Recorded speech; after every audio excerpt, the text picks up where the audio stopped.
Hola amigos, ya han pasado 7 días y qué bueno que nos estamos volviendo a encontrar en este programa hecho a tu medida. Programa muy especial porque se trata de un espacio creado para nuestra juventud siempre capaz de asumir cualquier reto. Y no solo asumirlo, también solucionarlo y llevarlo a vías de hecho, porque somos la juventud que necesita nuestro país. Somos una juventud espontánea, diversa y comprometida con nuestro tiempo. No se muevan sus asientos porque este programa será diferente y especial, porque nosotros somos ¡Jóvenes por la Vida!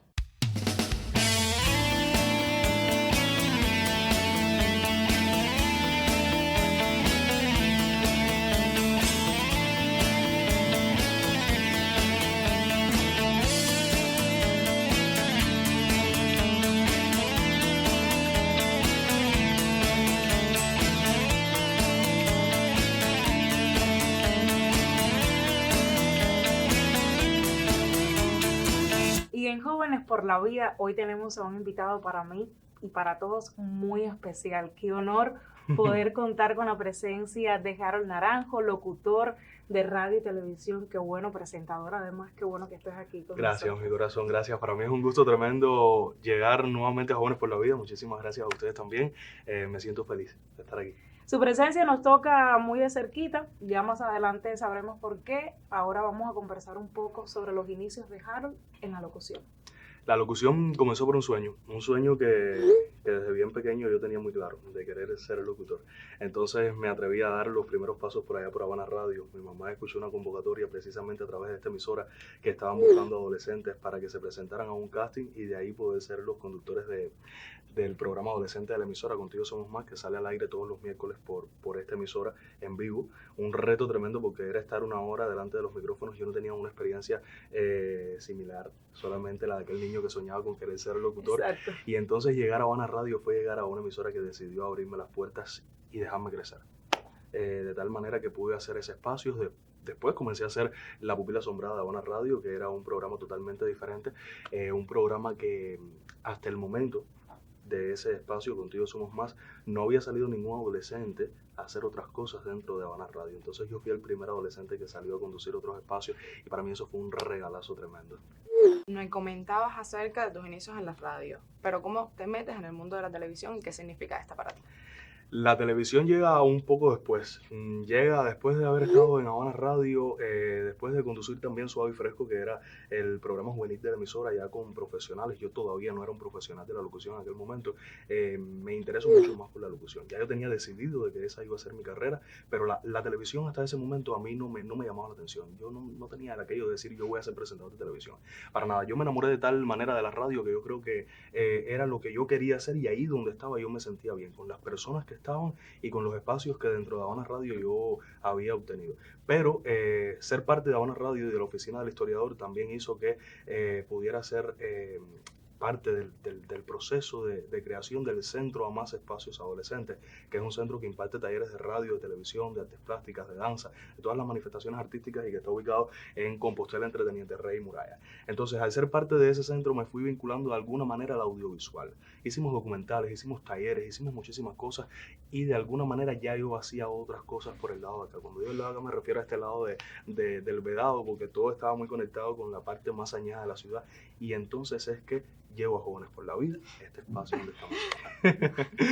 Vamos a hablar un poco más de la televisión, de los programas que has realizado. Sí, Mary, aprovechando que ya estoy un poquitico más relajado, porque tengo que decirles Sí. que estar aquí, tener a Mónica detrás de cámara, eso me genera nostalgias de todo tipo, llegar a Jóvenes por la Vida, y no quiero hablar de eso porque yo creo que es un temita bastante delicado, pero bueno, la televisión, yo primero hice Das Más. Fue muy corto el tiempo que yo hice Das Más aquí en el educativo, y rápidamente llevo a Jóvenes por la Vida. Y yo siento que este es el programa que de alguna manera me deja ser el Harold que soy hoy. Porque cuando llevo a Jóvenes por la Vida, precisamente porque Anthony, que fue el primer conductor, me dice que tenía que asumir otros compromisos de trabajo y que no podía continuar, entonces yo le digo, pero bueno, ya tú hablaste con la directora del programa. Y me dice, no, pero yo voy a hablar con Mónica. Entonces yo me adelanté de alguna manera y hablé con una persona que es bien importante para Mónica, de esas profesionales que ha estado muy acompañada por ella, que es Dielcy Jiménez. Yo sabía que hacían La Otra Mirada, y entonces me dice, bueno, yo voy a hablar con Mónica y yo después te diré. De antemano me dice, Mónica es una directora muy fuerte. Lo sabemos. Todavía lo es. Damos Todavía lo fe. es. Es una directora muy fuerte, pero es tremendo ser humano. esas palabras nunca las voy a olvidar. Y si yo hablo con Mónica y doy una referencia tuya, me tienes que hacer quedar bien. Le dije, no te preocupes, eso está garantizado. Recuerdo que a ese casting que nos presentamos había otro muchacho. Estaba también Lina, que era la fundadora del programa. Y pues bueno, yo creo que lo de ella fue amor a primera vista y decidió quedarse conmigo, decidió cargar conmigo durante todo este tiempo. Y llego a Jóvenes por la Vida. Y no les puedo mentir, llegué con muchísimos miedos. Con muchísimos miedos porque la televisión era algo nuevo para mí. Hacer entrevistas era algo nuevo para mí también. Y yo hace poco decía en otra entrevista que aguantaba aquel micrófono con una tensión tan grande porque yo sentía que ahí canalizaba todo aquel miedo, todo aquel temor. Lo estaré haciendo bien. ¿Qué le voy a preguntar a este invitado? Pero aprendí y creo que también me lo enseñó Mónica, me lo enseñó Liné. Yo la observaba, ver las entrevistas de Liné y yo decía, ¿cómo puede hacerlo? ¿Cómo lo logra? Tenía la experiencia, tenía el talento, la profesionalidad y aprendí que había que escuchar al entrevistado y mantener una conversación con el entrevistado y que era como una retroalimentación de lo que él te iba dando, tú podías ir sacando lasca y lasca y lasca. Y cuando te enamoras de la profesión, cuando te enamoras de lo que estás haciendo, yo creo que entonces las cosas se dan de una mejor manera. Es que no es sencillo. Las personas piensan que entrevistar a alguien es algo sencillo. No es sencillo porque hay que analizar lo que la persona está hablando, ¿no?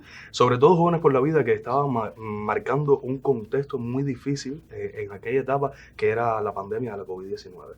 Nosotros llegábamos a lugares de zonas rojas, a lugares donde las emociones estaban a flor de piel porque esos muchachos que estaban ahí estaban haciendo algo que al menos a nosotros nos impactaba muchísimo. Fuimos a muchos lugares donde la labor era de admirar, había que quitarse el sombrero con esas acciones que hacían y nosotros solamente teníamos la misión de contar esas historias. Había que contarla, pero yo creo que había que sentirla. Teníamos que tener ese lado humano que nos permitía saber que ellos a lo mejor estaban en un centro de aislamiento donde estaban dejando a su familia e incluso donde pudieran regresar con el riesgo de contagiar a sus familiares si esto pudiera ocurrir en ese lugar donde ellos estaban y nosotros teníamos que hacerlo bien. Y fue tremendo reto porque esas personas estar viviendo esa situación y contar su experiencia de vida delante de una cámara, enfrentarse a un locutor que como quiera que sea impone, es una tarea muy difícil. Bueno, vamos a hacer un paréntesis en televisión, en Jóvenes por la Vida, y vamos a hablar un tema que Manuel ya decía que nos tocaba. Yo pienso que todo locutor que quiera crecer profesionalmente debe pasar por la escuela de la radio. Vamos a hablar de la radio porque de ahí lo conozco, porque de ahí se hizo mi amigo. ¿Cómo llegas a la radio? ¿Qué te hace hacer radio? ¿Y qué te gusta de la radio? De la radio me gusta que nadie me ve.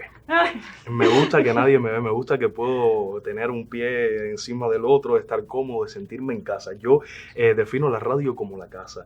Y no precisamente por esa comodidad, sino por el hecho de que yo siempre he dicho, respeto mucho a los televidentes, muchísimo, pero yo siempre he dicho que los oyentes tienen una fidelidad tan grande que nadie imagina. Yo tenía un oyente en Habana Radio que era débil visual, y todas las semanas llamaba a ese programa y decía, estoy aquí escuchándote. Y era un oyente que no sé de qué manera él supo que yo cumplía el 29 de octubre y los 29 de octubre me llamaba.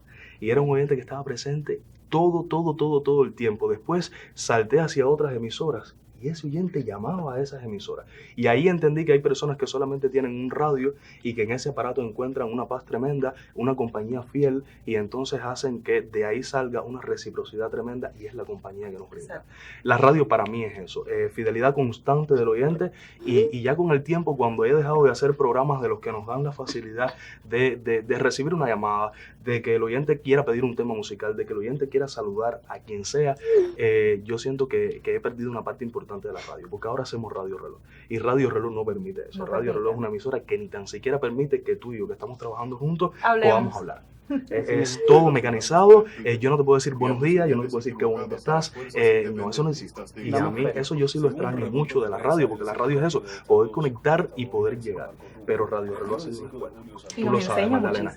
Tú lo sabes que ha sido una escuela tremenda, porque además el locutor de Radio Reloj nadie tiene idea de toda la responsabilidad que implica estar sentado durante 4 horas en una cabina de radio dando noticias y siendo esta una de las emisoras más importantes no solo de Cuba, también del el mundo, porque es conocida internacionalmente. Pero llegar a Radio Reloj fue después de haberme habilitado como locutor en el Centro de Estudios de Radio y Televisión, y una amiga y colega un día me dice que el profesor Luis Alarcón está preparando muchachos para acercarse a Radio Reloj, y ahí me carrodeo. Y yo le digo, pero ¿quién te dijo a ti que yo quiero hacer Radio Reloj si yo no quiero hacer Radio Reloj? Y me dice, tú tienes que hacer Radio Reloj. Y ya yo te anoté en la lista, y para allá fui ese lunes, y fue lo mejor que hice. Después Daniel Pereira Brito me hizo Otro excelente locutor. Otro excelente locutor de los que hace el estelar, el matutino, y me hizo pasar por ese entrenamiento que sabes que tenemos que atravesar, porque la emisora Radio Reloj es muy diferente a otras. Todos los mecanismos, todos los sonidos que se sienten son implementados. Es única.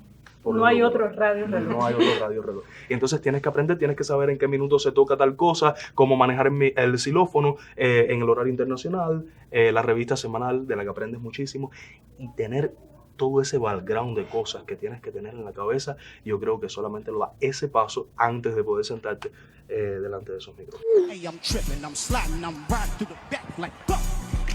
Mustard on a beat, bro, deep boat in rap. He a freak though, man down, color amber lamps. Tell him breathe, let them boys to the cross. Harold, nos has hablado mucho acerca de tu trayectoria y todos los procesos que has vivido tanto en la radio y en la televisión. Sé que te gusta mucho el trabajo en equipo y que eres fiel seguidor de eso. Coméntame un poco acerca de ese tema. El trabajo en equipo es fundamental. Yo pienso que para lograr esa complicidad y esa estancia cómoda que uno puede tener en un espacio determinado, se necesita que quienes tengas a tu alrededor estén todo el tiempo compenetrados contigo. Y eso yo lo tuve en Jóvenes por la Vida desde que llegué, desde el primer momento, y ahí creo que lo aprendí, porque cuando yo trabajé con este equipo que se mantiene detrás de cámara, sigue siendo el mismo afortunadamente, yo me di cuenta de que no era solamente mi trabajo, era el trabajo de Liné y mi trabajo, que al mismo tiempo conformaban una sola cosa.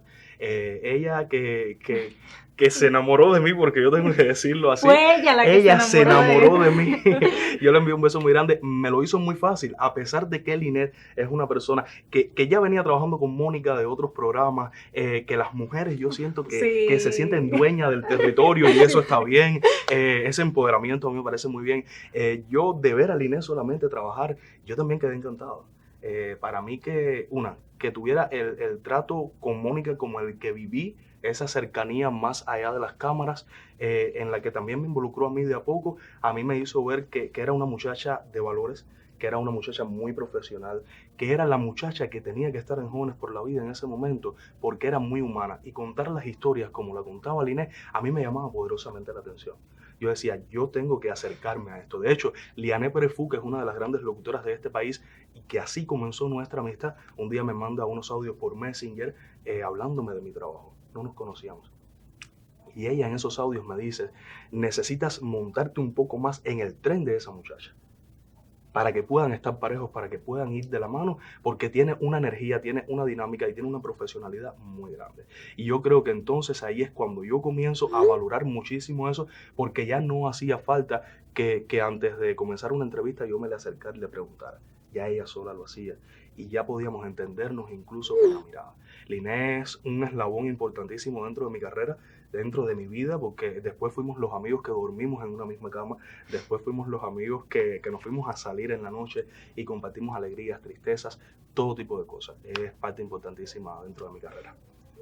Harold, pero la cosa no termina en Jóvenes por la Vida. De ahí se derivaron muchos trabajos que actualmente los estás manteniendo, otros programas de televisión. Nos estuviste diciendo detrás de cámara que algunos talleres. Así es. ¿Sabes qué pasa? No terminó ahí la cosa con Jóvenes por la Vida, porque no solamente Liné se enamoró de mí. Ni termina. También la directora, aunque nosotros digamos que es fuerte y todas esas cosas. Sí, ¿qué ibas a decir? Jóvenes por la Vida es una relación eterna. Es una relación eterna. Y de ella se derivaron otros proyectos, como del que voy a hablar ahora, que es Luces y Sombras. Es un programa que tuve la suerte de hacer también con Mónica Cabrera, que surge a partir del proyecto documental Luces y Sombras de Estrella Díaz, periodista de Habana Radio, en colaboración con la oficina y audiovisuales de esta propia emisora. Estrella Díaz, que también había sido mi director en Habana Radio en el espacio de La Pupila Asombrada, es quien escribe estos documentales, y entonces Mónica me acerca nuevamente a Habana Radio. En un inicio fue difícil. Mónica me hace la propuesta y me dice, quiero hacer esto para el verano. Hemos hecho hasta ahora 2 temporadas. Y yo le digo, ¿tú crees? Y me dice, sí, claro. Recuerdo que también lo compartió con Héctor, que es el productor de casi todos sus programas y una persona que va de la mano con Mónica todo el tiempo. Y aunque él también parezca un poco refunfuñón, él nos quiere. Yo lo y adoro. Si tú yo no estaría tan seguro de eso, pero bueno, nosotros también lo adoramos. Y yo creo que la relación con Héctor también detrás de cámara es de las relaciones que te inspiran a que cuando tú estés frente a esa cámara con ese bombillo encendido te puedas sentir cómodo, porque siempre existe un chiste, siempre existe algo que te hace estar tranquilo. Es como el Grinch, pero se deja Siempre querer. hay una ocurrencia, hay algo que nos hace reír de eso. Y que de alguna manera Mónica lo lleve a todos sus programas también hace que entonces el trabajo pueda ser más cómodo, porque es la misma familia y lo que cambia es la locación. Y es una muestra además de fidelidad, fidelidad. porque son muchos años de trabajo, entonces uno ve eso y dice, bueno, me siento en casa, Así me mismo es. siento en familia, y eso de cierta forma también te ayuda a hacer mejor el trabajo. Hay un punto muy interesante cuando yo hago luces y sombras, que Mónica me manda los guiones. Lo hicimos en el Centro a Más Espacios Adolescentes y voy a llegar ahí a los talleres, que era tu otra pregunta, porque traté de buscar que fuera un espacio que nos permitieran llegar y cómodamente poder grabar aquel maratón de programas que tuve que grabar en un solo día. Hay un dato interesante, y es que yo tenía dos cosas. No es que no estuviera preparado, pero era un reto. Era salir del muchacho de Jóvenes por la Vida para ser entonces el presentador de Luces y Sombras, un programa dedicado a artistas visuales, un programa que saldría en horario estelar, no era precisamente el espacio juvenil, ya cambiaba incluso el diseño de imagen, tenía que estar en camisa, era otro Harold. Y que Mónica me diera esa oportunidad de construir otro presentador siendo uno mismo, a mí me fue de mucho agrado, porque sinceramente sentía que ya era hora de dar un paso profesional. Pero la vida que te marca hizo que días antes de yo tener esas grabaciones pasara por un momento muy complicado en mi vida, algo personal muy fuerte. Y recuerdo que Mónica en aquel momento me dice, si quieres suspendemos. Yo le dije, no, vamos a hacerlo porque ella había confiado en mí. Y hacer aquella grabación en días de junio supuso un reto mayor, porque entonces ahí es cuando tú te das cuenta de que hay un punto de madurez profesional que tienes que respetar a ese televidente que no tiene culpa de lo que pasaste, de lo que viviste, y entonces comienzas a hacer historia de la bonita, de la de verdad, cuando sobre todo tienes a personas que detrás de cámara te impulsan, que te ayudan, que son ese sostén y que después deciden llamarte nuevamente, incluso cuando ya no eres presentador de Jóvenes por la Vida, para decirte nuevamente quieres trabajar conmigo, hacer Luces y Sombras. Y entonces ahí yo entendí que aunque la vida tenga momentos en los que te coloquen en un espacio, después salga de ese porque tienes que hacer otras cosas, cuando de verdad el cariño ha sido sincero, el respeto ha sido sincero, esa directora que ahora está aquí a mi derecha te vuelve a llamar y te dice, pues ven para que lo hagas. Aunque te diga horrores, aunque te pueda decir cualquier barbaridad, ella te llama, te tiene en cuenta, y entonces repetimos una segunda temporada de Luces y Sombras. Montones del Río se presenta también este fin de semana en Fábrica de Arte Cubano, aquí en 26 y 11 en el Pegado Capitalino. Pero ellos nos traen la invitación. Esta es una exclusiva que hacemos. ¿Dónde va? Bueno, este es el Harold amigo, Harold locutor, Harold profesional. Este año, Jóvenes por la Vida cumple 5. Es el aniversario número 5. Hablabas de Jóvenes por la Vida, de todo lo que te trajo, de todo lo que te aportó, de las amistades que se quedaron, que se volvieron familia. Háblame de lo que estás haciendo ahora en Talla Joven. ¿Cómo llegas a Talla Joven y la experiencia que te ha aportado en el mundo de la locución y de la conducción en Talla Joven? Yo llegué a Talla Joven porque su directora, Yanes Juaristi, en un momento trae una dinámica al programa de que conductores de otros espacios pasaran en el verano por Talla Joven e hicieran la conducción junto a sus presentadores actuales. Y entonces vamos Linet y yo a Talla Joven representando a Jóvenes por la Vida. Así fue. Y desde ese momento y desde hace un tiempo que Yanes ya me venía diciendo, acércate al programa, vamos a trabajar juntos. Yo nunca le había dado el sí. Me están prestando mucha atención detrás de cámara porque todavía puede que me lancen un guión, pero yo llegué a Talla Joven y me enamoré de esa dinámica porque era algo diferente a lo que hasta ese momento yo había vivido. Un musical, entrevistas de otro corte, un estudio con mucha gente, con público. Yo decía, esto tengo que vivirlo porque además yo soy muy tímido. Ustedes no me creerán, pero soy muy tímido. Para mí estar delante de una cámara era algo muy grande. Entonces yo decía, yo tengo que vencer esta timidez. Y si la vida me está dando la posibilidad de conducir Talla Joven, que es un programa que sale además por Cuavisión, que va a tener otro alcance y que ya tú te sientes con la capacidad de dar ese paso. Fíjense, no se trata ni que Jóvenes por la Vida me aporte más o Talla Joven me aporte menos. No. Se trata de que hay momentos en la vida en los que ya tú puedes decidir y pasar entonces a otra etapa, a otro nivel. Y entonces hacer Talla Joven fue eso, llegar también a hacer una conducción de 4, un programa que también trata temas para los jóvenes, pero que el plato fuerte es la música. Y la música del programa nos ha permitido llegar a orquestas de alto nivel en nuestro país, entrevistar a muchísimas personas que ya están más vinculados al arte. Jóvenes por la Vida resaltaba la labor de quienes en la pandemia estaban haciendo muchísimo, y ya Talla Joven era un mundo más artístico al que yo también quise darme la oportunidad de acercarme. Aún me mantengo ahí, llevo 2 años haciéndolo y de verdad que ha sido una oportunidad muy bonita y también se la agradezco a Yanes Guarita. Bueno, y junto con Talla Joven y gracias también a Yanes llega Andar La Habana. ¿Dónde va La Habana? ¿Dónde va La Habana, mejor dicho? Donde va La Habana, de Canal Habana. Que es un programa muy fresquito, un programa que también yo tenía ciertos afectos por él, porque Dielcy también era la presentadora de este programa, fue mi profesora, estuvimos muy cerca, yo sabía cómo funcionaba el programa y a mí me gustaba muchísimo. Entonces Yané me llama para hacerlo y yo rápidamente dije que sí. Y lo estoy haciendo actualmente junto a Jaycee Subiaur, actriz, y creo que también ha sido un beso para ella. Un beso para ella, que no se me ponga celosa. Y ha sido un trabajo muy bonito. Donde va La Habana tiene algo que, aunque sea un programa que dure de 12 a 15 minutos, me ha enseñado muchísimo, no tienes ni idea. Porque esos 12 o 15 minutos hacen que tú, en un poder de síntesis, tengas que sacarle a ese invitado lo más importante de la presentación, porque es una revista cultural, una cartelera que promovemos lo que va a pasar el próximo fin de semana. Entonces tú tienes que sacarle a ese entrevistado qué es lo más importante de eso que vas a promover, qué va a pasar, dónde va a pasar, en qué horarios, dónde se pueden adquirir las entradas para que el público tenga una idea y al mismo tiempo demostrar que sabes de artes plásticas, que sabes de danza, que sabes de música, que sabes de cualquier manifestación artística que se te presenta en ese programa, a veces incluso prepararte en el camino hacia la locación para poder llegar con un background de lo que vas a hacer, de lo que vas a hablar, porque los presentadores tenemos que tener esa capacidad de demostrar que sabemos. A veces no lo sabemos todo, no podemos saberlo todo, eso es imposible. Pero sí tenemos que tener un mínimo de preparación para que cuando ese entrevistado te diga algo, tú sepas al menos qué le vas a responder. Todavía lo estoy logrando, siento que todavía estoy aprendiendo. Pero me siento muy, muy satisfecha y muy orgullosa de todo lo que has podido lograr. ¿Cómo lleva tu familia ese recorrido de Harold locutor, Harold conductor, Harold imparte talleres? ¿Cómo lo lleva? ¿Cuál fue el vínculo, el apoyo que te brindó la familia en todo este camino de la profesión? El apoyo de la familia es fundamental. Yo pienso que es el apoyo principal. Porque yo recuerdo, volviendo un poquito atrás, cuando yo decía en mi casa, yo voy a ser locutor, mi mamá me decía, ¿locutor? Pero si tú no sales de la calle. Yo tengo que confesarlo, yo fui un mataperro con muchas ganas de serlo. Yo fui un niño que no salía de la calle, que jugaba, que se caía, que estaba todo el tiempo inventando, pero viví esa etapa como niño, me tocaba vivir esa etapa.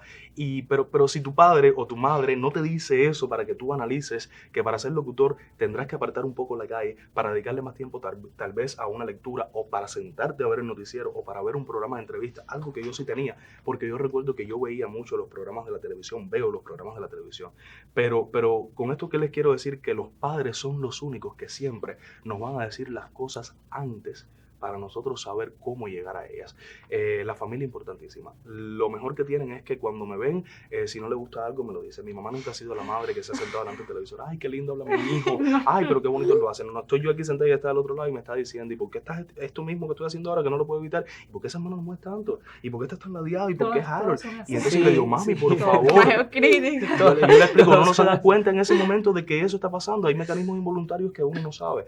Pero al mismo tiempo ella, yo sé que está muy orgullosa. No es de las madres que dice tampoco las cosas, porque no es de expresar los sentimientos tal vez como yo, mi papá tampoco, pero yo sé que de alguna manera ellos me hacen sentir que sí están orgullosos. Yo creo que ese es el máximo medidor que tenemos como profesionales, que tu propia madre o tu padre o tu abuela, alguien muy cercano a ese lazo de familia, venga y te diga, ¿por qué estás haciendo esto?